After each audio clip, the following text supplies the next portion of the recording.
ഇപ്പൊ ചേട്ടൻ ഇപ്പൊ ഇത്രയും വർഷത്തെ ആ ഒരു ചെയ്ത ഓരോ ദിവസത്തെ ക്രിമേഷൻ ആലോചിക്കുമ്പോ എന്തെങ്കിലുമൊക്കെ മറക്കാനാവാത്ത അങ്ങനെ ഒരുപാട് ഇതുണ്ട്. കാര്യം വെച്ച് കഴിഞ്ഞാൽ ചില ഇവിടെ തന്നെ സംഭവിച്ച കാര്യങ്ങളുണ്ട്.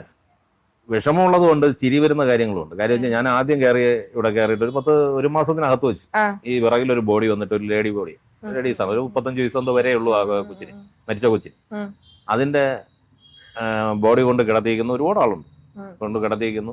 ഒരു കൊച്ചിനെ അവരെ കയ്യിരുന്ന കൂടെ നിന്ന ഒരാൾ ഇങ്ങനെ തറയിൽ നിർത്തിയപ്പോൾ ആ കൊച്ചി ഇഴഞ്ഞ് ഈ അമ്മയുടെ അടുത്ത് പോയി അമ്മയാ മരിച്ചു കിടക്കുന്നു.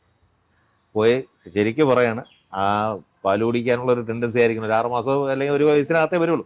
അടുത്ത അതെ. പക്ഷെ അതൊരു അന്നും ഇപ്പോഴും എനിക്ക് ആലോചിക്കുമ്പോൾ ഒരു ഫീലുള്ളൊരു സംഭവമാണ്.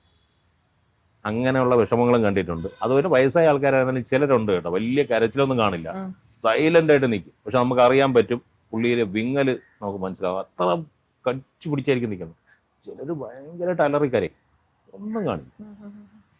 സീരിയസ് ആയിട്ട് പറയും. അത് കഴിഞ്ഞ് വെളിയിൽ ഇറങ്ങുമ്പോഴത്തേക്ക് കുപ്പി എടുക്കാനുള്ള വഴിയാണ് ആലോചിക്കുന്നത്. അത് ഞാൻ കണ്ടിട്ടുള്ളതുകൊണ്ട് പറയണം.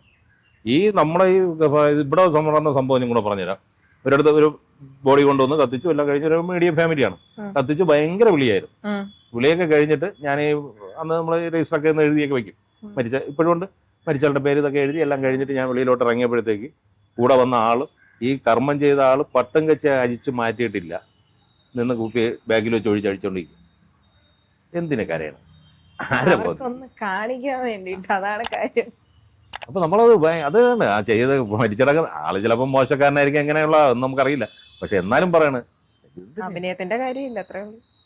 തിരിച്ചു അതുകൊണ്ട്